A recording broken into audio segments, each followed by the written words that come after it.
Hello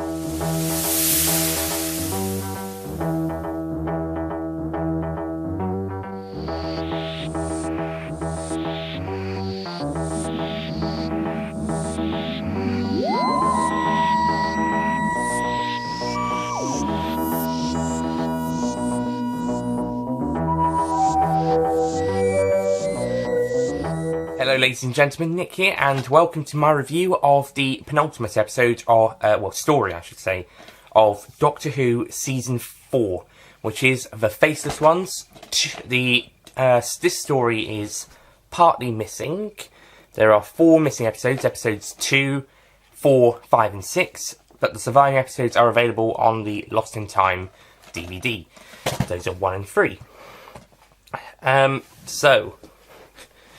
This story is a really good one, to be honest. It does have a bit of a slow start, but once you get into it, it's a good story. It's really interesting, really entertaining. We've got some great secondary characters in here. The detective, he's great. Samantha Briggs, who was going to be a companion, but the actress was offered to be the new companion, but she turned it down. Fun fact, Pauline Collins, who plays Samantha Briggs, goes on to become Queen Victoria in Tooth and Claw and Empress of Mars. Well, a painting of her in Empress of Mars, but nice little continuity, isn't it?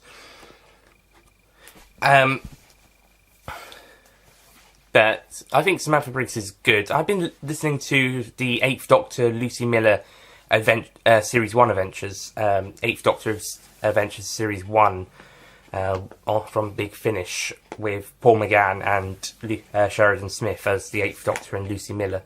At time of recording, I've listened to the first 5, and I'll be listening to number 6 later. By the time this goes up, I probably would have seen 7, if not all 8, of Series 1.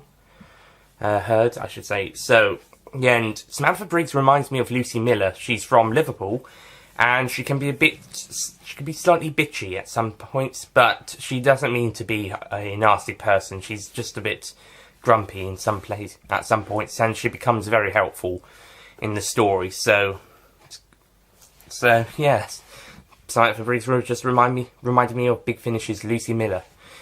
I'm sure Lucy gets even better in series 2, 3, and 4, but at the moment she's a pretty good character in series 1. As for Briggs, I think she's a great one-off character. So I think she could have made for a better companion than Victoria in the long run. But for the short run, she is a pretty good companion here, and she does some great stuff. In fact, with all the stuff she's doing, you actually think she was going to become a companion at the end. As for Ben and Polly, this is their last story, and they don't do much. Polly witnesses a murder, which is the Scottish detective's colleague, and then she gets kidnapped and copied, and is put on a flight, and then pops up at the end in some pre-recorded segments. Ben, he has a little bit more to do, but not much. Well, he doesn't really do much in the first episode. In the second episode, he reunites with the Doctor and Jamie. They go investigate the hangar. He then goes back to the hangar, and then he gets kidnapped too. Yay! And then at the end, they decide that as it's the same day that they left in the War Machines, they decide it's time. They want to go now. They want to go home. So they leave, and that's how Ben and Polly leave the series.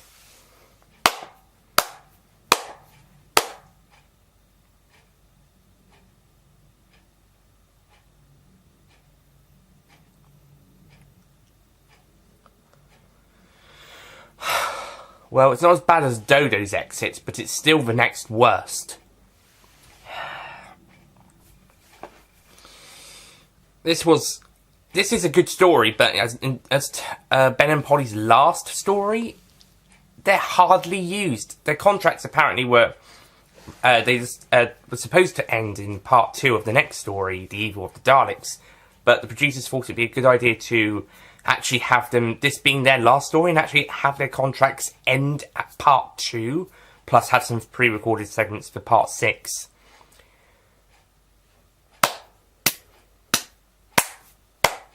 Okay, I can understand taking out the two Evil of the Daleks contracts and make them leave at the end of this story.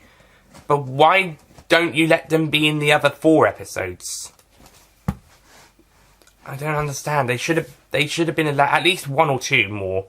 Anyway, just to do something. But no, they're out of the way, which is basically Polly in a nutshell. She's dared to be put out the way at some points and dared to be helpful at other points. But overall, it's disappointing. At least, yeah, this is a disappointing finale. At least with Dodo, that was it for her contract. With Jackie Lane, that was it for her contract. And Dodo was a character you honestly didn't really care that much about. So this shit exit, whilst it was shit, it was for a character you didn't really worry about so much. So it wasn't too bad. But with Ben and Polly, you liked, you enjoyed, you got to spend a bit more time with them. And, well, I certainly did. Anyway, and this is how they sent out. And the worst thing is, their contract was reduced. It was made to end as opposed to actually just ending.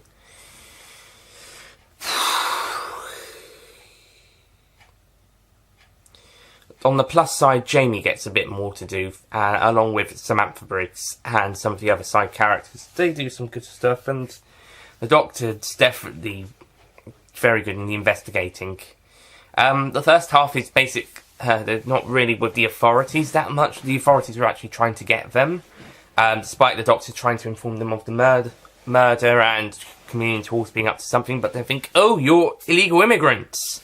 Thankfully, when the detective comes in, he manages to sort everything out due to things he's heard about.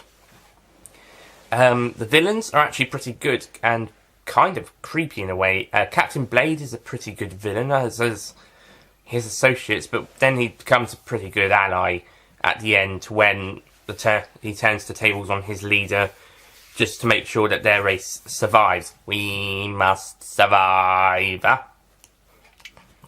And I think the chameleons are pretty good. I think they're pretty good, creepy design. I would have liked to have seen a bit more of them trying to be a bit more scarier, actually try and attempt to hurt people. The worst they do is kill some people with some ray guns. That's about it. So I would have liked to have seen them a bit more frightening, but I think in their human forms they can be a bit creepy. And they do a good job. And the actors do a good job both with the chameleon versions pretending to be the original human versions and the actual humans themselves, as we see with the nurse. And the story's just a very good story, in my opinion. I just think it's a very good, really enjoyable adventure. I mean, it does take its time to get in, but once you're into the story, it is very good and really... by the end, you've had a bit of you feel satisfied, apart from with the Ben and Polly stuff. Or not stuff, if you prefer. But The Faceless Ones is a very good penultimate story for Doctor Who Season 4, even if it's a pretty poor one for Ben and Polly to go out on, due to it's not... The story itself is a good one to go out on, it's just that, because they didn't do much, it's a poor exit for them. Same with Dodo in the War Machines. That was a brilliant story, but for Dodo's exit, it was not that good. It wasn't very good. But oh well. So yeah, this one's a great story, but it's just a bad exit for 2 companions. This time 2 companions. So yeah. The Faceless Ones. I'm going to give this story a 9 out of 10.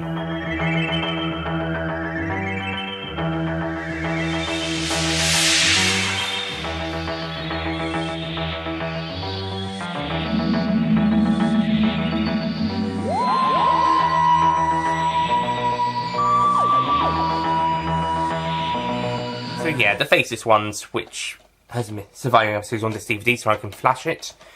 It's very good, but sadly Ben and Polly don't get much to do in it, and therefore it's a bad exit story for them.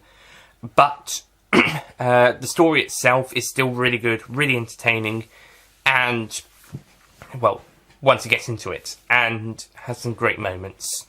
And I think Briggs is a great supporting character and a detective. Shame neither of them went on to become a proper companion, and we got Victoria instead, but well. But still got some good stuff here. And the end ties in with the next story, when the Doctor and Jamie have discovered that the TARDIS is missing, and they have to go off and find it. Which leads us into the next story, and the last story of Season 4, which we'll be looking at, which is The Evil of the Daleks, which is completely missing apart from one episode which appears on this DVD, episode 2. So thank you for watching my review of the Faceless Ones, and I'll see you guys next time. Goodbye.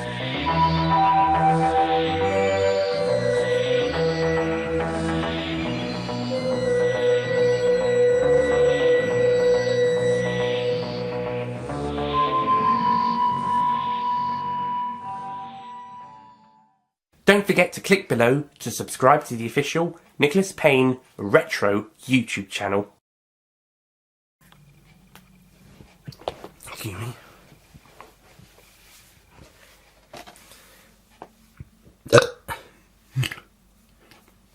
Excuse me.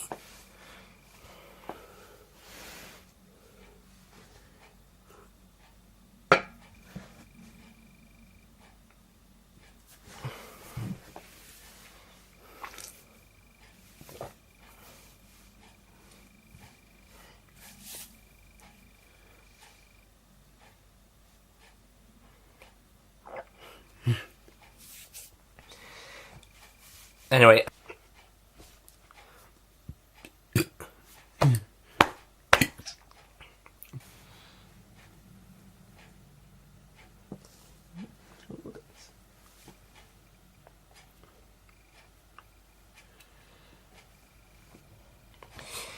Yep, this story, which has two surviving episodes on this DVD, so I can quickly pick it up to Flash, is very good. It's just a shame that it's Ben and Polly get what they have to do here is in this.